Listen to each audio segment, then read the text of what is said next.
लोग जो है विकास की बात को छोड़कर निजी जो है उनके पर्सनल मैटर पे जो है छीटाकशी कर रहे हैं। क्या कहेंगे, किस नजरिए से आप देखें? ये खुद बयान कर रहे हैं कि हमने गैर कानूनी तरीके से अपने ताहिर झूठ बोलने में बहुत माहिर। यार जी, आपसे छीटाकशी से जनता को क्या मिला? अच्छा, तुम अपने जो छीटाकशी चल रही है अपने परिवारों के बारे में डाटा क्यों नहीं देते? आप मेरे परिवार के जानते हैं। जिस तरह से पालिका अध्यक्ष के परिवार ने या फिर राठौर परिवार ने एक दूसरे पर मुकदमेबाजी की, लगातार भागते रहे, लेकिन इसमें नगर की जनता को क्या मिला? बहुत बड़ा नुकसान।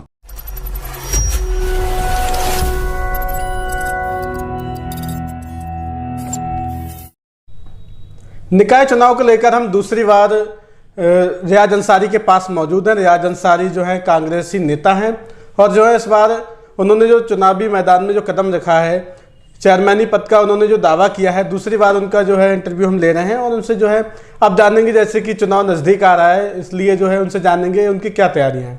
रियाज जी, सबसे पहले हमारे चैनल में आपका स्वागत है। बहुत बहुत स्वागत जी परवेज भाई। रियाज जी, जानना चाहेंगे, चुनाव लगभग नज़दीक ही है, तो ऐसे में आपकी क्या तैयारियाँ हैं? देखिए, तैयारियां तो हमारी तरफ से, हमारी कांग्रेस पार्टी की तरफ से, सारे कार्यकर्ताओं की तरफ से पूरी काफ़ी लंबे समय से, जब से मैं कांग्रेस में आया उसी दिन से शुरू कर दी थी हम लोगों ने। हमारे पोस्टर बैनर हमारे नगर में लगे हुए हैं जी। और एक एक कार्यकर्ता इस बार यहाँ से चुनाव जीतने के लिए बिल्कुल मन बनाए बैठा है, रात दिन मेहनत कर रहे हैं और हम समझते हैं बहुत ही अच्छी जीत यहाँ से कांग्रेस पार्टी को और मिलने जा रही है। यहाँ पर बहुत बड़ी जीत। जानना चाहेंगे, जैसे जैसे चुनाव नज़दीक आ रहा है, बड़ा ही दिलचस्प मुकाबला देखने मिल रहा है, एक रोचक चुनाव देखने को मिल रहा है। लोग जो है विकास की बात को छोड़कर निजी जो है उनके पर्सनल मैटर पे जो है छीटाकशी कर रहे हैं। क्या कहेंगे, किस नज़रिए से आप देखते हैं? देखिए परवीन भाई, जो आपने कहा कि चुनाव नज़दीक, अब तक जो छीटाकशी देखने को मिली एक ही परिवार, दो भाइयों के बीच में। मास्टर राशिद साहब हैं जो चेयरमैन पति ताहिर के। हाँ, आपने पहले भी कहा था, जैसे लोग कहते हैं आप डॉक्टर ताहिर क्यों नहीं कहते, तो मुझे अभी तक ये सबूत ही नहीं मिले कि वो डॉक्टर है नहीं या नहीं। जिस दिन मिल जाएंगे मैं कहने लगूंगा, कोई बुराई वाली बात नहीं है। और प्रोफेसर साहब और इन दोनों लोगों में बहुत तनातनी चल रही है, एक दूसरे को आरोप लगा रहे हैं। मैं अगर बहुत वो तो चल ही रही है, उसके साथ में जिस तरह से देखने को मिल रही है राठौर परिवार और ताहिर परिवार, ये ज्यादा देखने को मिल रहा है। हाँ, ये चल रहा है। मैं लेकिन पहले इन दो परिवारों की शॉर्ट में अगर बात कह दूं, ये दोनों परिवार अपने इंटरव्यू से फंस गए हैं, मतलब अपने जाल में अपनी बातें कह के ये फंस गए। ये खुद बयान कर रहे हैं कि हमने गैर कानूनी तरीके से अपने परिवार का, ताहिर कह रहे हैं कि हमने मास्टर की पत्नी को लाखों रुपया दिया। राशिद कह रहे हैं कि हम 2017 से उनके साथ नहीं, वो कह रहे हैं 2019 से। लेकिन वो ये कह रहे हैं ना, काम किया तो उन्होंने पैसे दिए। देखिए साहब, काम नहीं किया। आपने देखा, मैंने तो मेरे दरवाजे पे कभी झाड़ू लगाने नहीं आई, सफाई कर्मचारी के रूप में सबको लगाया गया, ज्यादातर लोगों को। या लाइट रूट है, ये देखते हैं, ये व्यवस्थाएं देखते हैं, कहीं बल्ब लगाने नहीं आई। वो उन्होंने ये कहा था पालिका अध्यक्ष के जो है साथ में रहते थे। नहीं, कभी कतई सरासर झूठ है, ये कतई झूठ बोल रहे हैं। नवाबगंज का कोई व्यक्ति बता दे, एक फोटो एक वीडियो वो अगर वायरल इस चीज का, इस सबूत को दे दें। ताहिर झूठ बोलने में बहुत माहिर है। देखो, जो जितना सातिर होता है, उन्होंने मेरे बारे में ज्यादा कुछ नहीं कहा है, मैंने इंटरव्यू देखा है उनके। लेकिन मैं इनकी अगर बात कहूं, राशिद साहब को पैसे दिए, तुम सगे चचेरे तहरे हो, सगे चचेरे। और तुमने अपनी उसकी पत्नी को दिए तो अपने घर में ही दिए। लेकिन आप भी तो परिवार में आते हैं, आप भी तो कहा जाता है परिवार नहीं, हम परिवार में नहीं है। आपको भतीजा बताया जाता है, भतीजे का रिश्ता बताया जाता है। पांडे जी मुझे भतीजा कह देते हैं, पांडे जी भी तो कह देते हैं। नवाबगंज में हिंदू समाज के बहुत लोग हमें वो कह देते हैं। देखिए, ये हमारे कहीं से खानदानी नहीं, हमारा खानदान बहुत बड़ा है। ये कहते हैं 27 वोट, हमने एक बार सुना था 27 वोट। तुम्हें कहा यार, एक हिंदू मुस्लिम चुनाव होता था, लोगों की समझ में नहीं आई, इनको नेता मान लेते थे क्योंकि ये सातिर किस्म दिमाग का मामला है और उसी के बहकावे में लोग आ जाते थे, वोट देते थे। अब ये कह रहे हैं कि हमारे सामने लोग देख लें, 200 वोट नहीं मिलेंगे। तो जनता इस बार चुनाव जो है बदलाव का पूरा मन बना चुकी है। इनको इनकी हैसियत दिखानी है, क्योंकि इनने ये जो चैलेंज किया, ये पूरे नवाबगंज के हर नेता के लिए किया है कि हमारे मुकाबले कोई 200 वोट नहीं।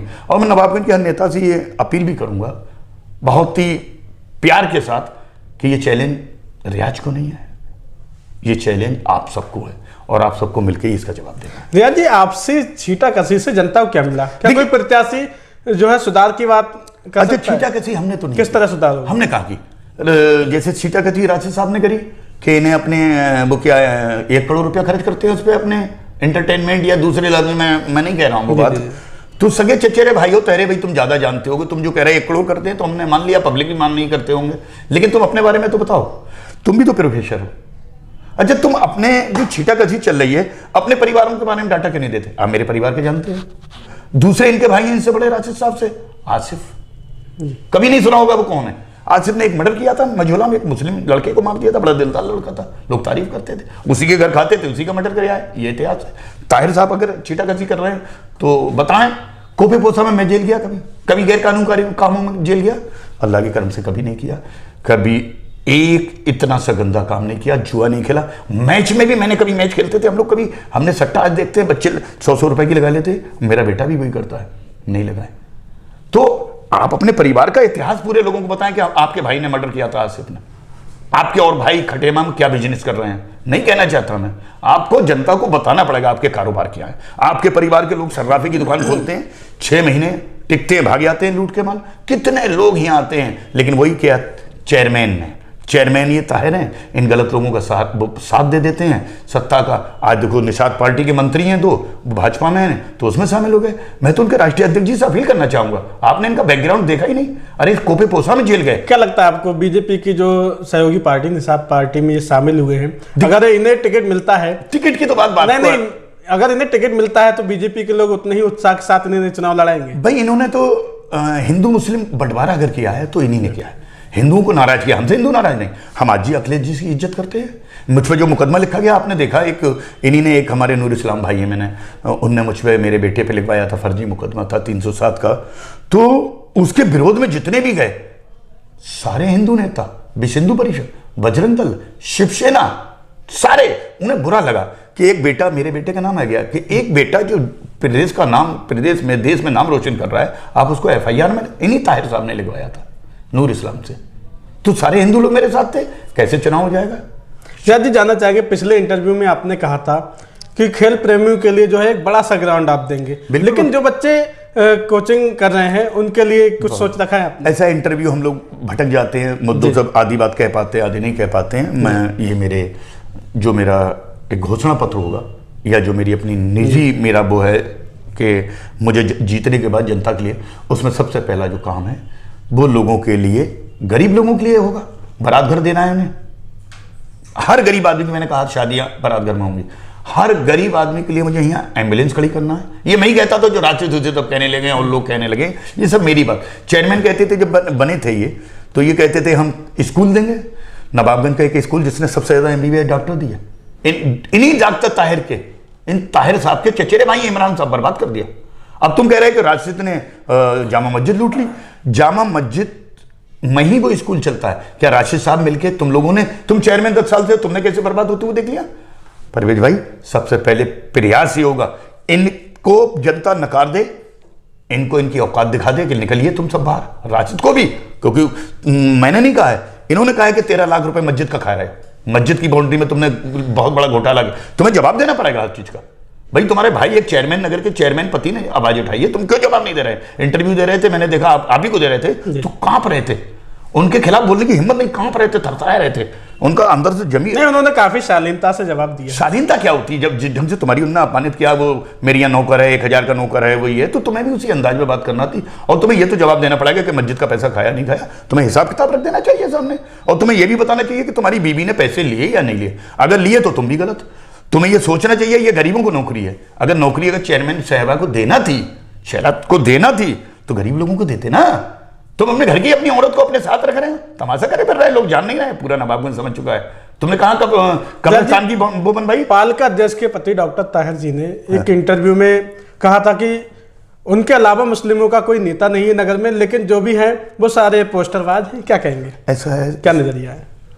मेरे तो खैर पोस्टर अभी नहीं लगे, मेरे तो जो पोस्टर छोटे होते हैं, मेरे तो फ्लैक्स लगे हुए हैं, तो मेरे फ्लैक्स है वो, मैं क्या कहूँ, मेरे लिए फ्लैक्स से पोस्टर बात एक ही है लगभग। नहीं, उन्होंने अगर वो इशारा किया है तो मैं बता दूं। जी जी, मैं नवाबगंज में नेता, उन्होंने कहा, उन्होंने ये भी कहा है कि वो दिल्ली और लखनऊ। अरे भाई, मैं बहुत चेयरमैन से मिला, मेरे रिश्तेदारी में है इलियास चेयरमैन मीरगंज, शानू भाई से ही मेरे संबंध है, परिवार से, मेहराब भाई से दोस्ती, शानू तो भतीजे हैं उनके। तो सानू भाई को भी मैंने देखा, कहीं दिल्ली नहीं जाते हैं।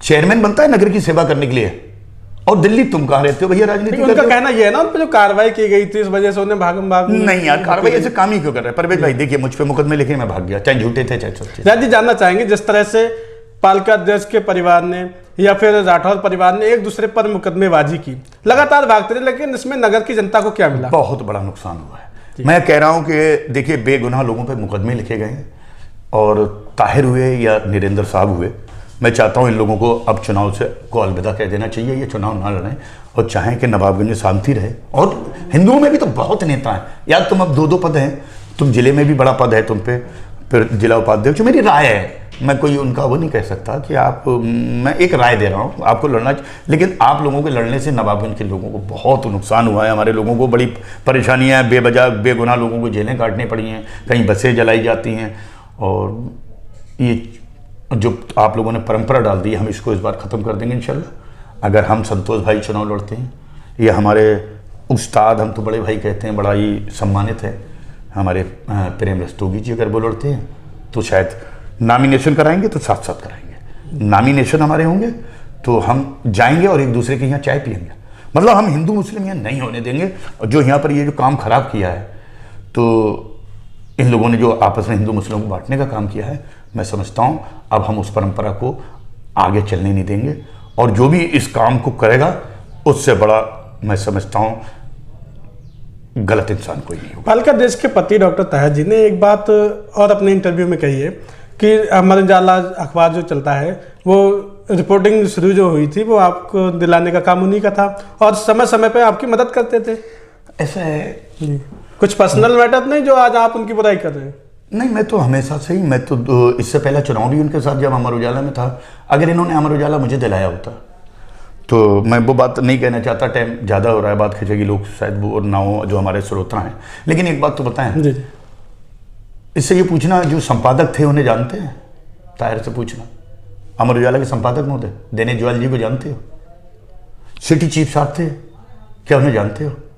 देहात प्रभारी कौन थे, तुम जानते हो? ऑडिटोरियल में कौन थे, तुम जानते हो? विज्ञापन विभाग में कौन थे, तुम जानते हो? तहसील लेवल पर कोई भी रिपोर्टर, आप पत्रकार हैं, तहसील लेवल पर एक टीम बनाई जाती है, टीम चयनित करती है। मेरा अगर साथ देना दिया किसी ने अमर उजाला में, इनने कहीं साथ नहीं दिया, इनने हटवाने का काम किया। जब मैं सेटल हो गया था तो एक मामले में इन्होंने मुझे हटाने का काम किया, हटाने में इन्होंने बहुत मदद की। इन्हें किसी मुसलमान के साथ आज तक भला नहीं किया, मैं ही क्या, जफरुद्दीन हूँ पत्रकारिता में, और लोग हूँ, और बड़े नेता हूँ, सबकी इन्होंने बेइज्जतियाँ की हैं। हमारे बड़े बड़े नेताओं को इन्होंने ये कहा कि कबाब बिग बाम और सेतल मिले, बड़े, उनका नाम लेने से हम लोग कतराते हैं, इतने बड़ी शख्सियत रहे, उनसे कहा कबाब बिग बाम।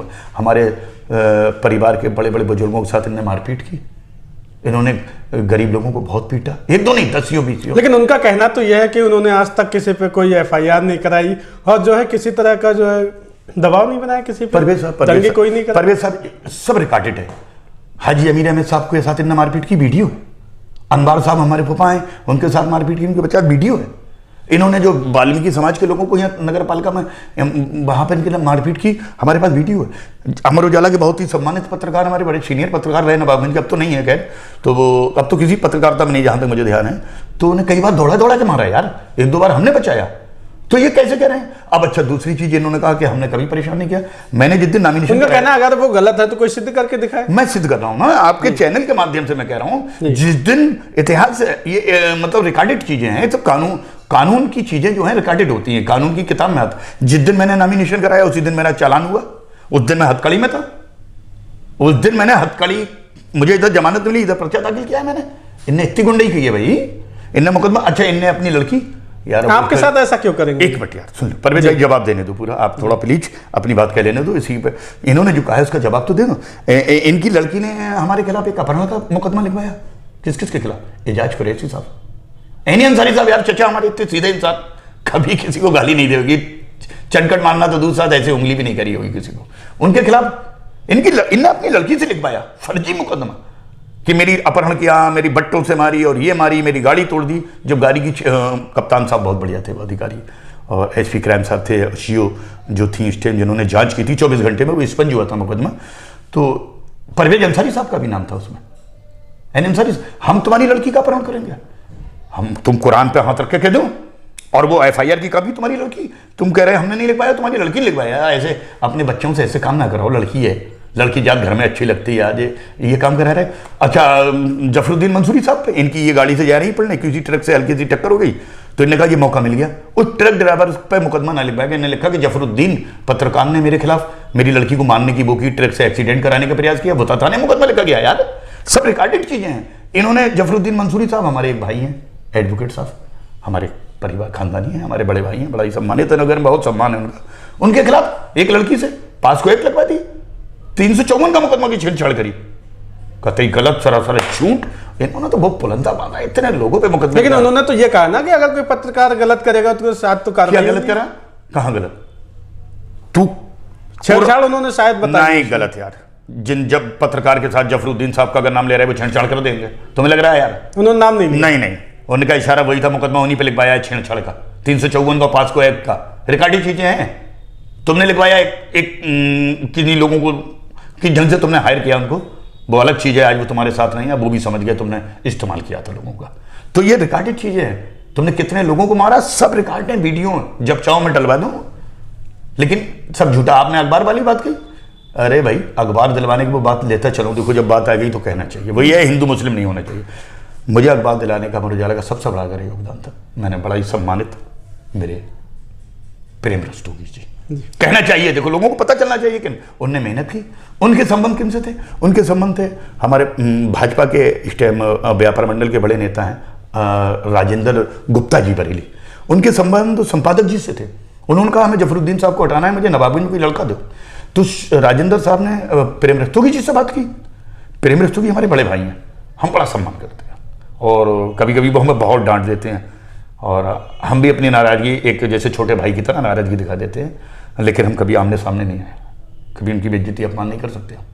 तो उन्होंने बड़ा हमारा सहयोग किया, बहुत एहसान उनका। जानना चाहेंगे, अभी नगर में इतने भयानक हालात हुए थे डेंगू के लेके, तो नगर पालिका की तरफ से तो कुछ नहीं कराया गया, और जो है आप भी चेयरमैन की दावेदार हो, तो आपने क्या छिड़काव कराया था? ऐसा है, छिड़काव कराना पड़ेगा, जबकि आपके ही परिवार के डॉक्टर भी चले गए। जी, मैंने नगर, ये जो कैंप लगे जी, मेरे मोबाइल में रिकॉर्ड है, जो कैंप लगे वो डॉक्टर साहब से मेरी बात है, 1-2 मिनट की बात नहीं, बड़ी नरमी गर्मी वाली बात, आंदोलन की मैंने धमकी दी, उसके बाद ये कैंप लगे, फिर आसिफ साहब ने अपने लोग लगा दिए उनके पीछे, कैंप मेरी वजह से लगे।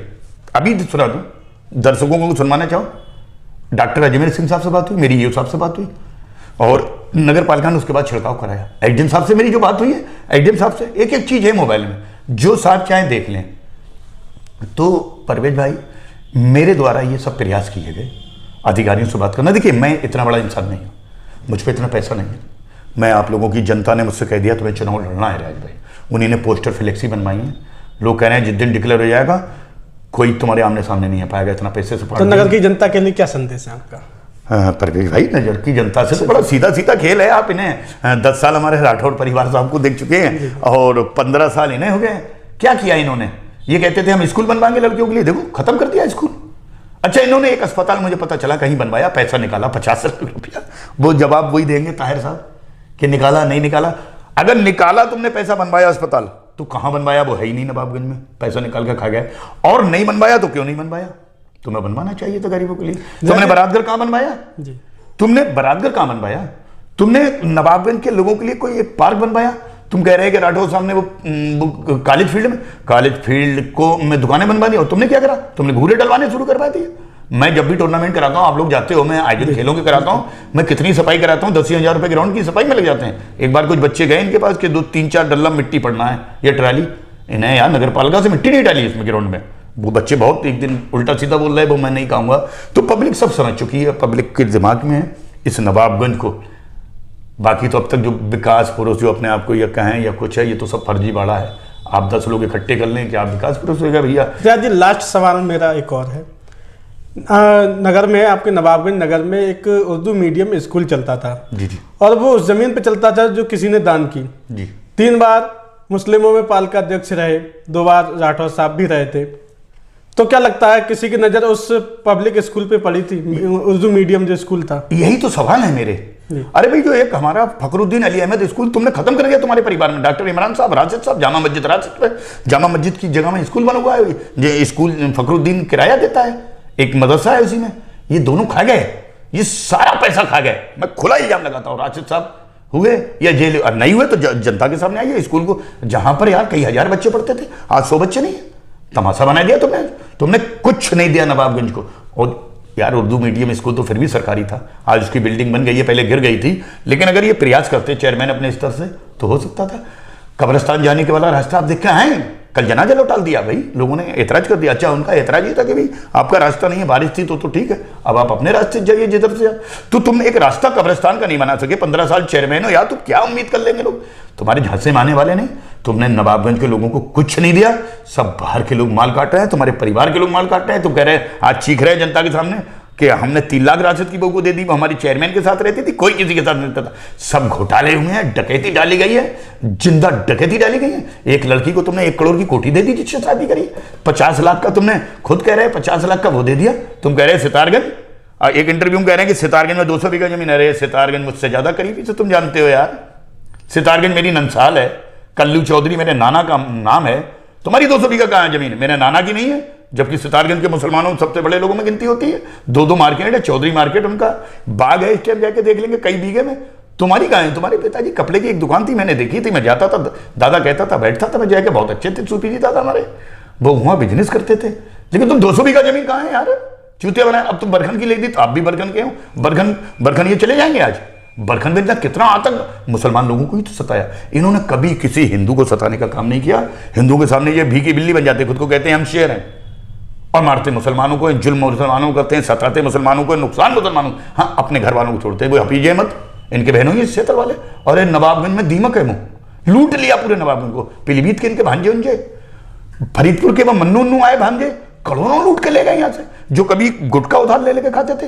यार तुम चुतिया बना रहे हैं नवाबगंज की जनता सब समझ चुकी है। तुम कहते हो 200 वोट, तुम्हें 200 वोट भी नहीं मिलेंगे इंशाअल्लाह ताला, अल्लाह पे इतना भरोसा है। लोगों से बस मेरी यही अपील है, इस बार जब मुझे टिकट कांग्रेस पार्टी में जो मैदान में उतारे परवेज भाई आपके चैनल के माध्यम से, और आप लोग बिल्कुल निडर होकर वोट करें, मतदान करें, और कोई हिंदू मुस्लिम से मतलब हिंदू मुस्लिम जाति धर्म से ऊपर उठकर मतदान करें, और आपको इसका असर 6 महीने में दिखेगा। क्योंकि मैंने राजनीति बहुत अच्छी तरीके से लोगों से सीखी है कि जनता क्या चाहती। मैंने गरीबी देखी, मैं 20 साल किराए पर रहा हूँ, 18-20 साल किराए पर रहा हूँ। जो किराए पर रहा होगा तो वो तो भैया गरीबी जानता है। मैं अपने बच्चों को, मेरा बच्चा इस लायक नहीं कि हॉस्टल में उसे दिलवा सकूं, मेरी पढ़ाई खराब होगी वो लंबी बात है, कभी आएगी। उसके पीछे कौन कौन लोग थे, इसी ताहिर का हाथ था पूरा। माया अस्पताल में इन्होंने बवाल करा दिया, हम लोग उस मामले को निपटा चुके थे बातचीत के जरिए। इसने जब गदर कराया तो डॉक्टर AK साहब के समझ में आई कि हम भी इसके परिवार के जैसे, ये परिवार का नहीं, फिर मैं सब लोगों से आपके चैनल के माध्यम से, तो इसने वो बवाल कराया, वो मुकदमे आज भी हम पे फर्जी चल रहे हैं। इन्होंने बवाल किया है और अपने घर वालों को फायदा दिया है। लोगों से अपील है मेरी कि इन बवालियों से बवालियों मुक्त और भ्रष्टाचार मुक्त नवाबगंज जगह बनाना है तो मुझे वोट दें, और मैं आपकी उम्मीदों पर खरा उतरूंगा, शिकायत का मौका नहीं दूंगा। हिंदू मुस्लिम कोई बात नहीं होगी, बराबर से नवाबगंज में विकास होगा और विकास की गंगा बहेगी। बहुत बहुत शुक्रिया हमारे स्टूडियो में आने का। बहुत बहुत शुक्रिया। ये थे कांग्रेस से संभावित प्रत्याशी रियाज अंसारी जी। इनसे हमने जो है चुनाव को लेके जो है तमाम मुद्दों पे चर्चा की। आगे भी मैं आपको जो है इस तरह के इंटरव्यू दिखाते रहेंगे। देखते रहिए परवेज अंसारी की न्यूज़।